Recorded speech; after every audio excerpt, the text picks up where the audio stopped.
ఏదో చిన్న పిల్లలు మాట్లాడుకున్నట్టు అంటే ఈ విషయంలో వాళ్ళు బలంగా ఎందుకు చెప్తున్నారంటే కవితని అరెస్ట్ చేస్తారు, అదుగో అరెస్ట్ ఇదిగో అరెస్ట్ అని చెప్పి. కేసు కదా, ఈడి కేసు వాళ్ళు ఎప్పుడు చేయాలనో అప్పుడు చేస్తారు, ఎప్పుడు చేయాలనో అది కంటిన్యూ ప్రాసెస్ కదా. ఓకే, వాళ్ళకు విట్నెస్లు ప్రూఫ్లు అన్ని ఒక కేసు అవుతుంది, ఒక జరుగుతుంది. ఇప్పుడు ఇన్కమ్ ట్యాక్స్ రేట్ అవుతుంది, అది కంప్లీట్ అయితే కదా అది అయ్యేది, ప్రాసెస్ నడుస్తుంది కదా. ఆ రోజు మరి మీ మీద రైడ్ జరిగింది, చాలా రైడ్స్ కదా. ఓకే, ఎలా దాన్ని ఎలా ఎదుర్కొన్నారు? అది కొత్తగా ఏం కాదు కదా రైడ్ అనేది. చూడు, 3వ సారి నాకు రేడ్ అయ్యేది, అదేం పెద్ద మామూలు ఏం కాదు, ఎవరి పని వాడు చేసుకొని పోతారు. ఇన్కమ్ ట్యాక్స్ ఆ రోజు బీజేపీ చేయించిందని మీరు రాజకీయంగా మస్తుగా మాట్లాడతాము, రాజకీయంలో గద్ద కూడా మాట్లాడరా చెప్పు, గమ్మతున్నది ఇది. ఇప్పుడు నా మీద ఇన్కమ్ ట్యాక్స్ ఆధారపూర్వకంగా మీరు విమర్శిస్తే దానికి ఒక పస ఉంటుంది.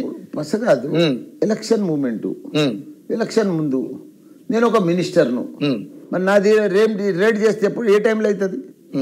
బీజేపీ చేపిస్తుంది కదా, ఈడీ కూడా చేసారు, బీజేపీ చేస్తుంది కదా. మరి ఏ టైంలో చేస్తారు వాళ్ళు?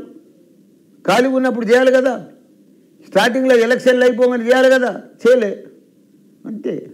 కక్షపోతే జరిగి అంటారు. ఇప్పుడు మొన్న కాంగ్రెస్ వాళ్ళ మీద అయినాయి, పొంగులేటి మీద అయింది, కేఎల్ఆర్ మీద అయింది, మరి కక్షపూరితం మీద అది కాదా?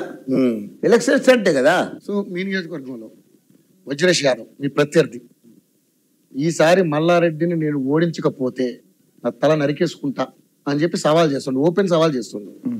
ఎందుకని అంత కసి ఎందుకు మీ మీద నాకు అర్థం కాలేదు అసలు. అంత పెద్ద మాట అనగలిగే అంత కసి ఎందుకు పుట్టుకుంది మీ మీద, పుట్టుకొచ్చింది దానికి? నాలేదు లేదు.